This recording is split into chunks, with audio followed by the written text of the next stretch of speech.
अस्सलाम वालेकुम दोस्तों, आप इस वक्त मौजूद हैं पाकिवीज यूट्यूब चैनल पे और मैं इस वक्त मौजूद हूँ सेंट सोलिस मोटर्स एन मोटो के फ्लैगशिप स्टोर फैसलाबाद में। एन मोटो के फ्लैगशिप स्टोर को विजिट करने के लिए मैंने स्पेशल लाहौर से फैसलाबाद का सफ़र किया ताकि हम जान सकें कि एन मोटो जो ब्रांड है या उनके स्कूटर्स के बारे में मैक्सिमम इंफॉर्मेशन ले सके। अगर हम इंटरनेट पे सर्च करते हैं तो लेवनिंग के नाम से इनकी वेबसाइट मौजूद है, वहाँ पे बहुत ही ज़बरदस्त किस्म के इलेक्ट्रिक स्कूटर मौजूद थे।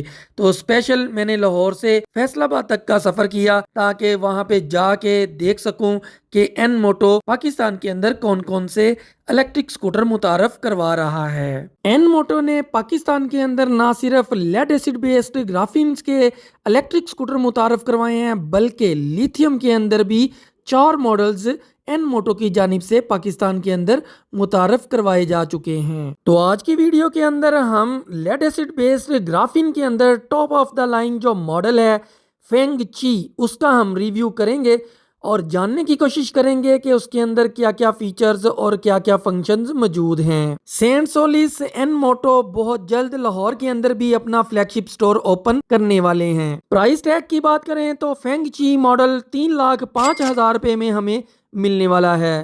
बैटरी पैक की बात करें तो टियानंग कंपनी की lead acid based graphene batteries का इस्तेमाल इस इलेक्ट्रिक स्कूटर के अंदर किया गया है, जिनकी तादाद 6 यानी कि टोटल वोल्ट 72 जबकि अम्पेयर 45 है। 3.24 किलोवाट और का हमें बैकअप मिलने वाला है। 6 एम्पेयर के चार्जर का इस्तेमाल किया जाएगा जबकि चार्जिंग टाइम 7 से 9 घंटे तक हो सकता है। इलेक्ट्रिसिटी कंजम्पशन की बात करें तो 3.5 यूनिट तक इलेक्ट्रिसिटी कंज्यूम की जा सकती है, जबकि बैटरी वेट की बात करें 12.35 केजी की एक बैटरी जबकि 6 बैटरीज का वेट तकरीबन 75 केजी तक हो सकता है। बैटरी लाइफ की बात करें तो 800 से 1000 चार्जिंग साइकिल्स कंपनी क्लेम है, जबकि बैटरी वारंटी की बात करें तो 24 मंथ यानी कि 2 साल या 35,000 किलोमीटर तक की वारंटी हमें मिलने वाली है। मोटर की बात करें तो जिनिया ब्रांड की BLDC हब मोटर का इस्तेमाल इस इलेक्ट्रिक स्कूटर के अंदर किया गया है, जिसकी रेटेड पावर 2000 वाट है,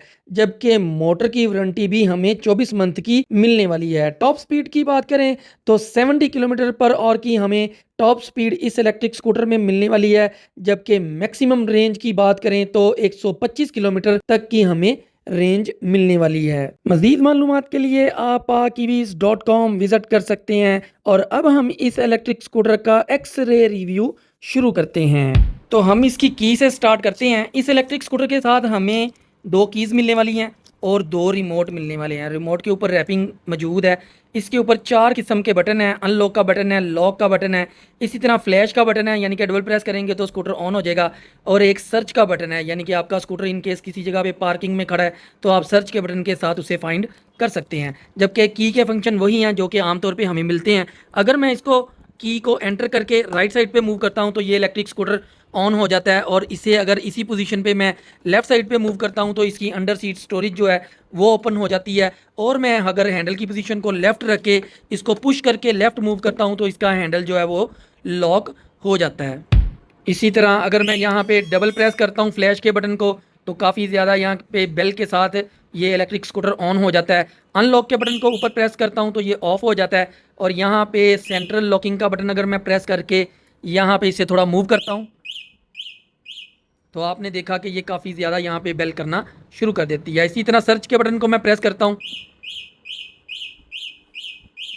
सर्च के बटन को प्रेस करने से ये यानी कि बेल करना शुरू कर देती है।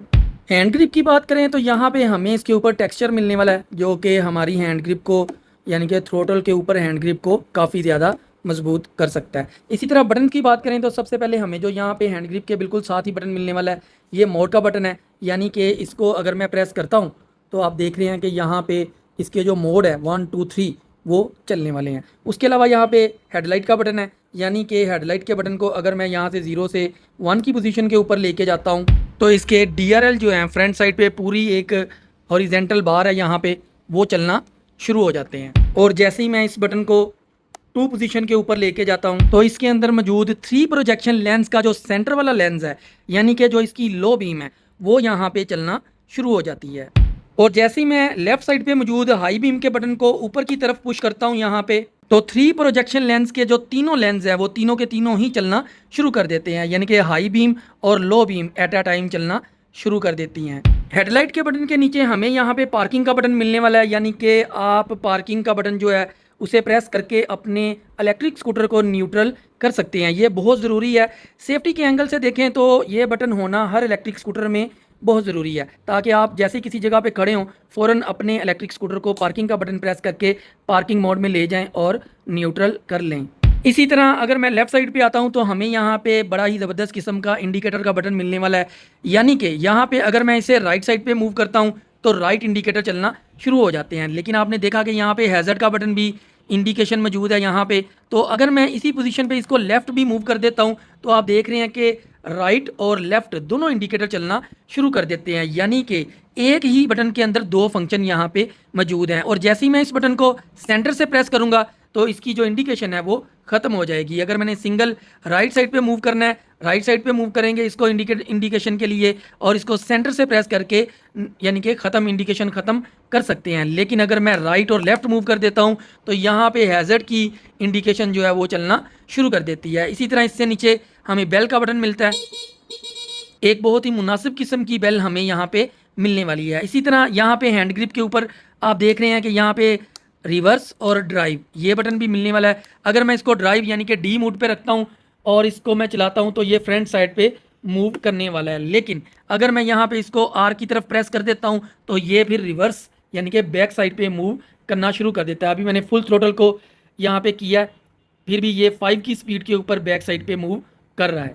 इसी तरह आप देख रहे हैं कि यहाँ पे बड़ा ही खूबसूरत किस्म का एक जो इसका डिस्प्ले है वो मौजूद है। इसके ऊपर देखेंगे कि क्या क्या फंक्शंस हमें नज़र आने वाले हैं। सबसे पहले तो आप देख रहे हैं कि 72 वोल्ट यानी कि इसके अंदर 6 बैटरीज का पैक मौजूद है। उसके बाद यहाँ पे इसका ओडोमीटर है, यानी कि 21 किलोमीटर ये इलेक्ट्रिक स्कूटर चल चुका है। और उसके बाद यहाँ पे तकरीबन 5-6 सेकंड के बाद ट्रिप मीटर शो हो जाता है, यानी कि ट्रिप मीटर के साथ हमें आइडिया होता है कि हम कोई भी राइड जो कर रहे हैं वो कितने किलोमीटर की बनने वाली है। इसी तरह मैं हेडलाइट के बटन को जैसे ही ऑन करता हूँ तो वहाँ यहाँ पे इसकी इंडिकेशन भी आती है, और जैसे ही मैं हाई बीम को भी यहाँ से ऑन करता हूँ तो हाई बीम की भी यहाँ पे इंडिकेशन आने वाली है। उसके अलावा यहाँ पे राइट साइड पे इंडिकेटर है उसकी इंडिकेशन, और लेफ्ट साइड पे मूव करता हूँ तो हैज़र्ड की इंडिकेशन आती है। और अगर मैं यहाँ पे स्पीड टेस्ट करता हूँ मोड 1 के ऊपर तो हमें तकरीबन स्पीड जो मिलने वाली है वो 48। ऑन रोड हम निकलेंगे तो हो सकता है 3-4 पॉइंट डाउन हो जाएं। इसी तरह मैं मोड को चेंज करता हूँ, मोड 2 के ऊपर हमें 65 यानी कि तकरीबन 60 तक की स्पीड मिलेगी। और मोड 3 के ऊपर यहाँ पे मैं खुद हैरान हूँ कि हमें 93 की स्पीड मिल रही है। हो सकता है कि हमें इस इलेक्ट्रिक स्कूटर के अंदर 80 प्लस या 85 प्लस की स्पीड ऑन रोड मिलने वाली हो। इसी तरह मैं देख रहा हूँ कि यहाँ पे सेल की इंडिकेशन आ रही है। यहाँ पे सेल के अंदर 1 2 3 4 सेल मौजूद हैं। एक चीज़ आप और भी नोट करेंगे कि जैसे ही मैं ब्रेक को प्रेस करूँगा तो यहाँ पे सेल के अंदर रीजन सिस्टम की भी इंडिकेशन आती है, यानी कि सेल जो है वो चार्जिंग की तरह यानी कि रेड वाइट वाइट वाइट ऊपर की तरफ बढ़ना शुरू कर देते हैं, यानी कि इस इलेक्ट्रिक स्कूटर के अंदर रीजन सिस्टम भी मौजूद है।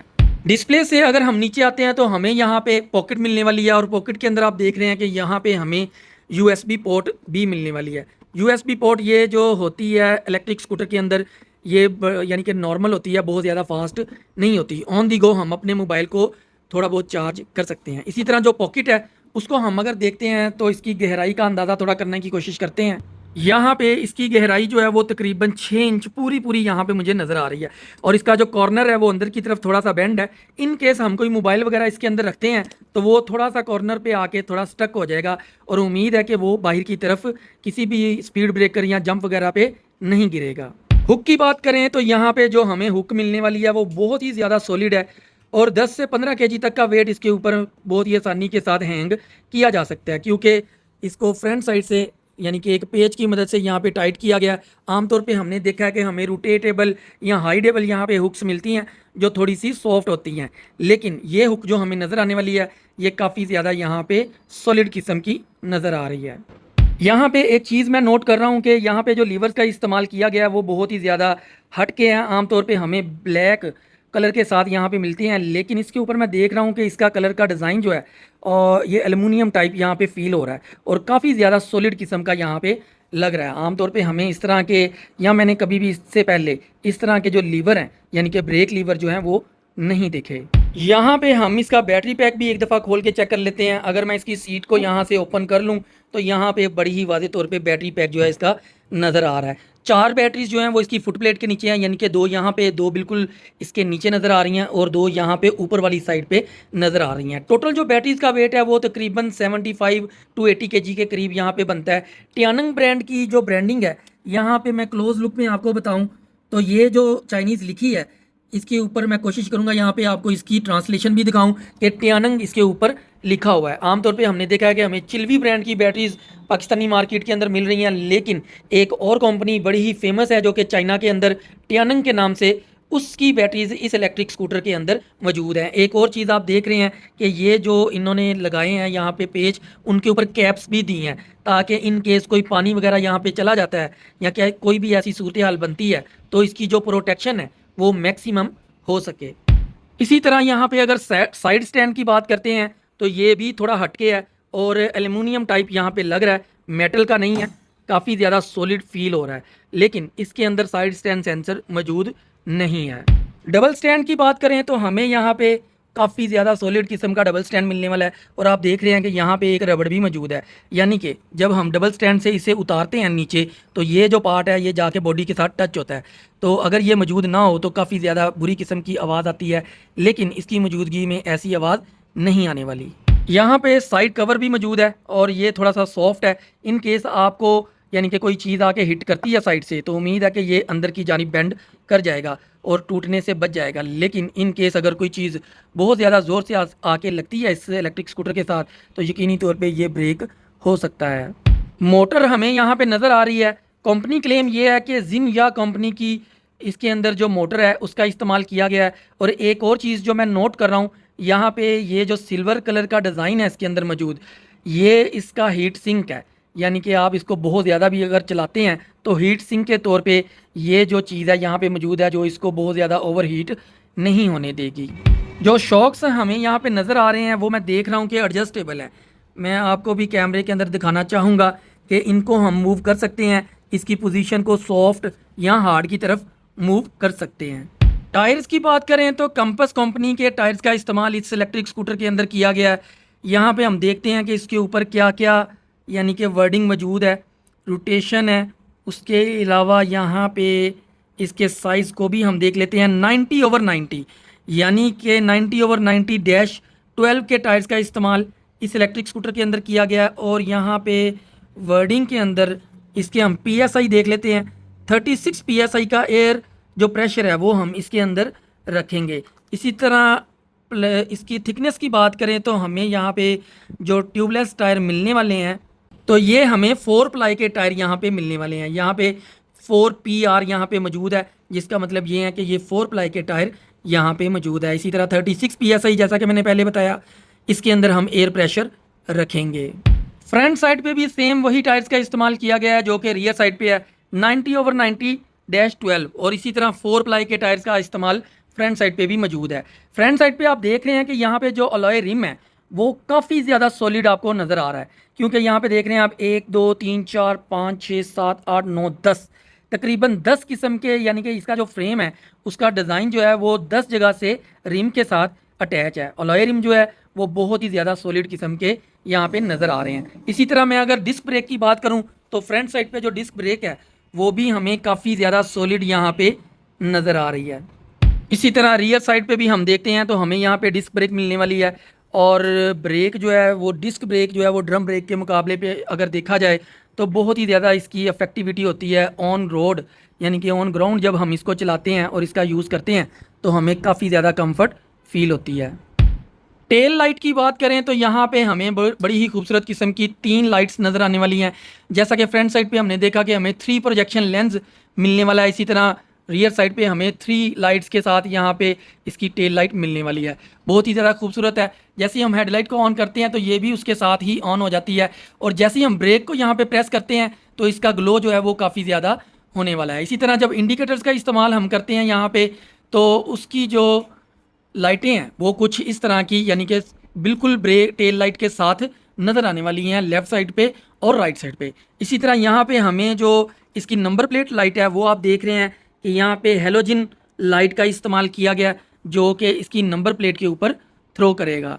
फ्रंट साइड से हमें जो इंडिकेटर्स हैं वो इसकी हैंडल बार के ऊपर ही मिलने वाले हैं। आमतौर पे हमने देखा है कि हमें हेडलाइट के अंदर या हेडलाइट के बिल्कुल साथ मिलते हैं, लेकिन इस इलेक्ट्रिक स्कूटर के अंदर हम देख रहे हैं कि हमें जो इंडिकेटर्स हैं वो इसकी हैंडल बार के फ्रेम के अंदर ही मिलने वाले हैं।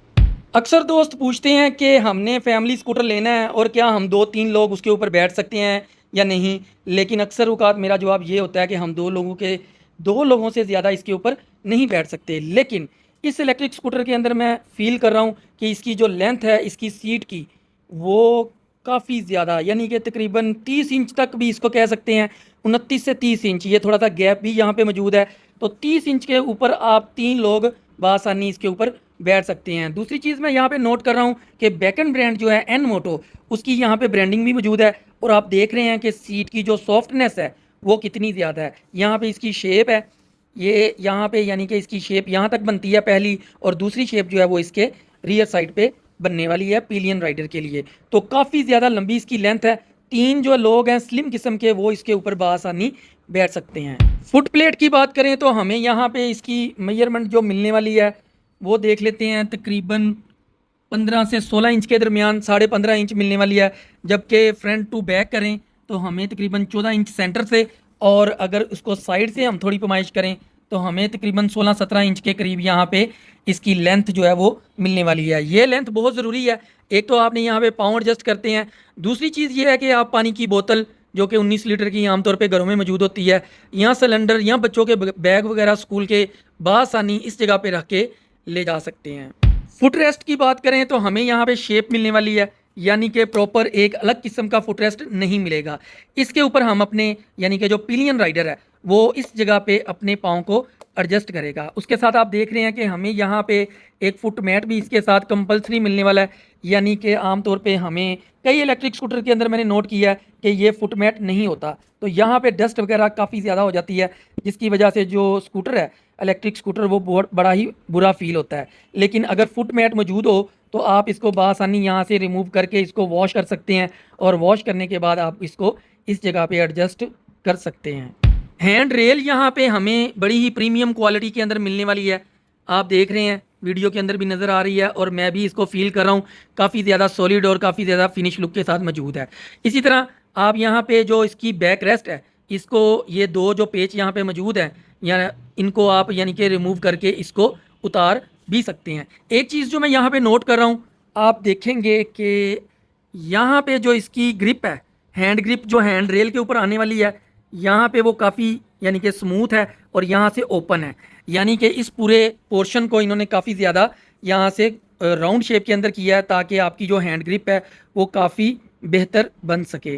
क्योंकि 12 इंच के टायर्स का इस्तेमाल इस इलेक्ट्रिक स्कूटर के अंदर किया गया है, और आप देख रहे हैं कि यहाँ पे जो ग्राउंड क्लियरेंस है वो तकरीबन 6 से 7 इंच के करीब करीब होने वाली है। यहाँ पे मैं आपको क्लोज लुक के अंदर फुट मैंने बिल्कुल इसके पास कर दिया है, तो यहाँ पे अगर जाता हूँ मैं तो कम से कम 6 इंच के करीब इसकी ग्राउंड क्लियरेंस हमें मिलने वाली है।